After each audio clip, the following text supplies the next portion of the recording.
ನಮಸ್ತೆ. ಸಂಯುಕ್ತ ಸಹಕಾರಿ ಶಾಸನಾತ್ಮಕ ಪಾವತಿಗಳನ್ನು ವರ್ಚುವಲ್ ಅಕೌಂಟ್ ನಂಬರ್ ಮೂಲಕ ಯಾವ ರೀತಿ ಮಾಡಬೇಕಂತ ಈ ವಿಡಿಯೋನಲ್ಲಿ ವಿವರಿಸಲಾಗಿದೆ.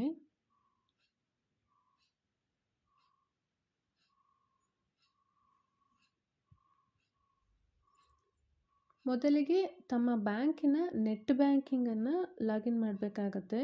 ನಾನು ಎಕ್ಸಾಂಪಲ್ಗೋಸ್ಕರ ಒಂದು HDFC ಬ್ಯಾಂಕಿಂದು ನೆಟ್ ಬ್ಯಾಂಕಿಂಗ್ ಲಾಗಿನ್ ಮಾಡ್ತಾ ಇದ್ದೀನಿ. ನಿಮ್ದು ಯಾವ ಬ್ಯಾಂಕ್ ಇರುತ್ತೋ ಆ ಬ್ಯಾಂಕಿಂದು ನೆಟ್ ಬ್ಯಾಂಕಿಂಗ್ ಲಾಗಿನ್ ಮಾಡಿ. ಲಾಗಿನ್ ಕ್ಲಿಕ್ ಮಾಡಿ ಕಸ್ಟಮರ್ ID ಎಂಟ್ರಿ ಮಾಡಬೇಕಾಗತ್ತೆ. ಕಸ್ಟಮರ್ ID ಎಂಟ್ರಿ ಮಾಡಿ ಕಂಟಿನ್ಯೂ ಅಂತ ಕ್ಲಿಕ್ ಮಾಡಿ.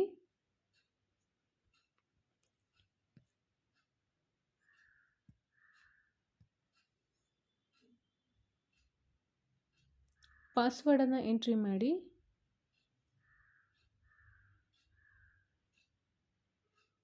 ಲಾಗಿನ್ ಅಂತ ಕ್ಲಿಕ್ ಮಾಡಿ.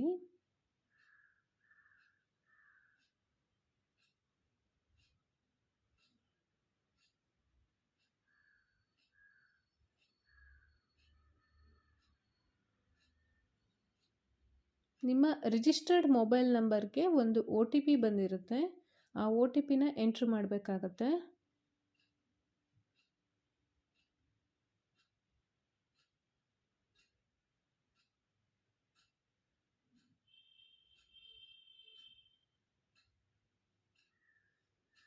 OTP ಎಂಟ್ರಿ ಮಾಡಿ ಸಬ್ಮಿಟ್ ಅಂತ ಕ್ಲಿಕ್ ಮಾಡಿ.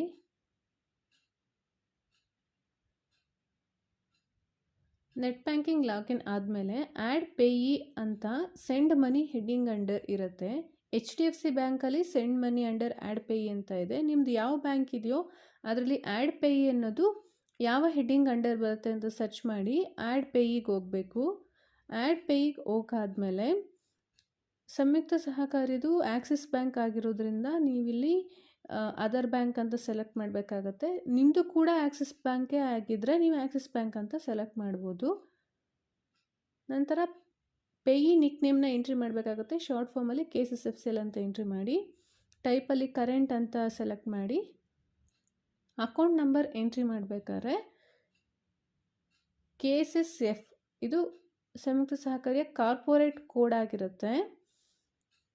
KSSF ಆದಮೇಲೆ BDR 0001ನ ಎಕ್ಸಾಂಪಲ್ಗೋಸ್ಕರ ತೋರಿಸ್ತಾ ಇದ್ದೀನಿ. ಇಲ್ಲಿ ನಿಮ್ಮ ಸಹಕಾರಿಯ ಸದಸ್ಯತ್ವ ಸಂಖ್ಯೆನ ಹಾಕಬೇಕಾಗತ್ತೆ. ನಿಮ್ದೇನಾದ್ರು HSN 0001 ಆಗಿದ್ದರೆ ಅಕೌಂಟ್ ನಂಬರ್ ಬಂದು KSSF HSN 0001 ಆಗಿರುತ್ತೆ. ಇಲ್ಲಿ ನಿಮ್ಮ ವರ್ಚುವಲ್ ಅಕೌಂಟ್ ನಂಬರ್ ಯಾವುದು ಅಂತ ಎಂಟ್ರಿ ಮಾಡಿ. ನಾನಿಲ್ಲಿ ಎಕ್ಸಾಂಪಲ್ಗೋಸ್ಕರ ಮಾತ್ರ BDR ತೊಗೊಂಡಿದ್ದೀನಿ. ನೀವು BDR ಹಾಕಬೇಡಿ. ನಿಮ್ಮ ಸದಸ್ಯತ್ವ ಸಂಖ್ಯೆ ಯಾವುದಿದೆಯೋ ಅದನ್ನು ಹಾಕಬೇಕು. ಕನ್ಫರ್ಮ್ ಅಕೌಂಟ್ ನಂಬರಲ್ಲೂ ಸೇಮ್ ಅಕೌಂಟ್ ನಂಬರ್ ಎಂಟ್ರಿ ಮಾಡಿ. Branch IFSC code UTIB 0CCH 274. ಈ IFSC ಕೋಡ್ ಎಲ್ಲರಿಗೂ ಕಾಮನ್ ಆಗಿರುತ್ತೆ. ಅಕೌಂಟ್ ನಂಬರ್ ಮಾತ್ರ ಎಲ್ಲರಿಗೂ ಬೇರೆ ಆಗಿರುತ್ತೆ. ನೇಮಲ್ಲಿ Karnataka state Souharda federal cooperative ಅಂತ ಟೈಪ್ ಮಾಡಿ ಚೆಕ್ ನಾವು ಅಂತ ಕ್ಲಿಕ್ ಮಾಡಿ ನೇಮ್ನ ಚೆಕ್ ಕೂಡ ಮಾಡ್ಕೊಳ್ಬೋದು.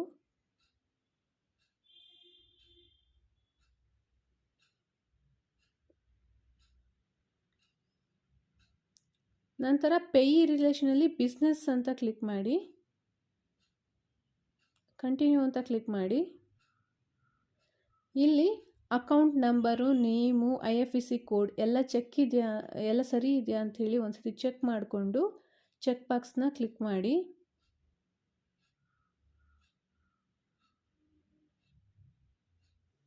ಕನ್ಫರ್ಮ್ ಅಂತ ಕ್ಲಿಕ್ ಮಾಡಿ.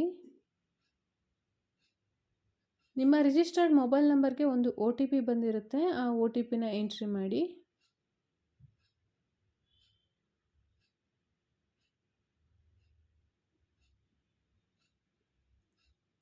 ಸಬ್ಮಿಟ್ ಅಂತ ಕ್ಲಿಕ್ ಮಾಡಿ. ಈಗ ಪೇಯಿ ಆ್ಯಡ್ ಆಗಿದೆ. ಎಲ್ಲ ಡೀಟೇಲ್ಸ್ ಕರೆಕ್ಟ್ ಇದೆಯಾ ಅಂತ ಒಂದ್ಸತಿ ಚೆಕ್ ಮಾಡ್ಕೊಳ್ಳಿ.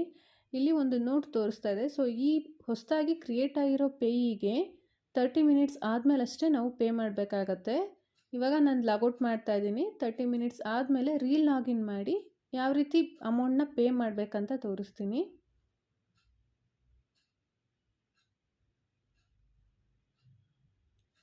ತರ್ಟಿ ಮಿನಿಟ್ಸ್ ಆದಮೇಲೆ ನಾನು ಮತ್ತೆ ಲಾಗಿನ್ ಮಾಡ್ತಾ ಇದ್ದೀನಿ net banking.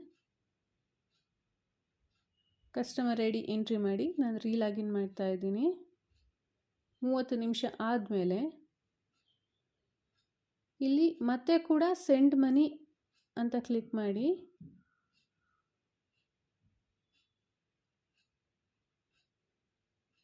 Send money under view pieces ಅಂತ ಇದೆ. ಅಲ್ಲಿ ಹೋದರೆ ನೀವು KSSFCL ಅಂತ ವರ್ಚುವಲ್ ಅಕೌಂಟ್ ನಂಬರ್ ಆ್ಯಡ್ ಮಾಡಿರೋದು ಲಿಸ್ಟಲ್ಲಿ ಸಿಗುತ್ತೆ. ಅದನ್ನು ಕ್ಲಿಕ್ ಮಾಡಿ ಇಲ್ಲಿ ಸೆಂಡ್ ಮನಿ ಅಂತ ಆಪ್ಷನ್ ಇದೆ. ಇಲ್ಲಿ account number, name, IFSC code ಇವೆಲ್ಲ ಒಂದು ಸತಿ ಚೆಕ್ ಮಾಡಿಕೊಂಡು ಸೆಂಡ್ ಮನಿ ಅಂತ ಕ್ಲಿಕ್ ಮಾಡಿ ಅಮೌಂಟನ್ನು ಎಂಟ್ರಿ ಮಾಡಿ ಎಷ್ಟು ಅಮೌಂಟ್ ಪೇ ಮಾಡ್ತಿದ್ದೀರಾ ಅಂತ.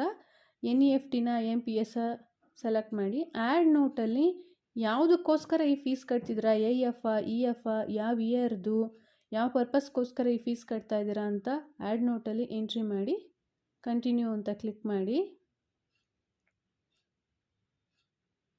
ಚೆಕ್ ಬಾಕ್ಸ್ ಟಿಕ್ ಮಾಡಿ ಕನ್ಫರ್ಮ್ ಅಂತ ಕ್ಲಿಕ್ ಮಾಡಿ ಅಮೌಂಟು ರಿಮಾರ್ಕ್ಸ್ ಎಲ್ಲ ಚೆಕ್ ಮಾಡಿಕೊಂಡು ಕನ್ಫರ್ಮ್ ಅಂತ ಕ್ಲಿಕ್ ಮಾಡಿ. ನಿಮ್ಮ ರಿಜಿಸ್ಟರ್ಡ್ ಮೊಬೈಲ್ ನಂಬರ್ಗೆ ಒಂದು OTP ಬಂದಿರುತ್ತೆ. ಗೆಟ್ OTP ಅಂತ ಕೊಡಿ, ಒಂದು OTP ಬರುತ್ತೆ. ಆ OTPನ ಎಂಟ್ರಿ ಮಾಡಬೇಕಾಗತ್ತೆ.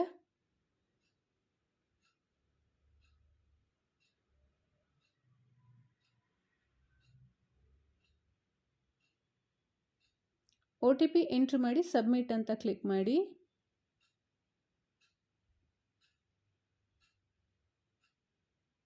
ಇವಾಗ ಪೇಮೆಂಟ್ ಆಗಿರೋದ್ರದ್ದು ರೆಫರೆನ್ಸ್ ನಂಬರ್ ಎಲ್ಲ ಸಿಗುತ್ತೆ. ಇನ್ ಕೇಸ್ ನೀವೇನಾದರೂ ಮೇಲ್ ಕಳಿಸ್ತಿದ್ರೆ ಇಂಥ ಫೀಸ್ ಪೇ ಮಾಡಿದ್ದೀನಿ ಅಂತ ಸಮಿತಿ ಸಹಕಾರಿಗೆ ಇಮೇಲ್ ಕಳಿಸೋದಾದರೆ ಈ ರೆಫರೆನ್ಸ್ ID-ಯನ್ನು ನೀವು ಮೇಲಲ್ಲಿ ಮೆನ್ಷನ್ ಮಾಡಿ. ಯಾವ ಕೋಆಪ್ರೇಟಿವು, ಯಾವ ಸದಸ್ಯತ್ವ ಸಂಖ್ಯೆ, ಈ ರೆಫರೆನ್ಸ್ ID ಏನು ಫೀಸ್ ಕಟ್ಟಿದ್ದೀರಾ ಅಂತ ಮೇಲ್ ಕಳಿಸಿದ್ರೆ ಇಲ್ಲಿ ಚೆಕ್ ಮಾಡಲಿಕ್ಕೂ ಈಸಿ ಆಗುತ್ತೆ. ನೀವು ಅಮೌಂಟ್ ಕಳಿಸಿರೋದು ಏನಾದರೂ ನಿಮಗೆ ರಿಟರ್ನ್ ಆದರೆ ಗೆಟ್ ಸ್ಟೇಟ್ಮೆಂಟ್ ಅಂತ ಹೋಗಿ ಹೋಮಿಗೆ ಬಂದು ಇಲ್ಲಿ 1 or 2 ಅವರ್ಸಲ್ಲಿ ಅಮೌಂಟ್ ಏನಾದರೂ ಫೇಲ್ಯೂರ್ ಆಗಿದರೆ ನಿಮಗೆ ಕ್ರೆಡಿಟ್ ಆಗಿರುತ್ತೆ. ಸೊ 1 or 2 ಆದಮೇಲೆ ಲಾಗಿನ್ ಆಗಿ ಹೋಮಲ್ಲಿ ಹೋಗಿ ನೀವು ಚೆಕ್ ಮಾಡ್ಕೊಳ್ಳಿ. ಈಗ ಅಮೌಂಟ್ ಪೇ ಮಾಡಿರೋದು ಸಕ್ಸಸ್ಫುಲ್ ಆಗಿದೆ, ಅದು ನೀವು ಸ್ಟೇಟ್ಮೆಂಟಲ್ಲಿ ನೋಡ್ಬೋದು. ಧನ್ಯವಾದಗಳು.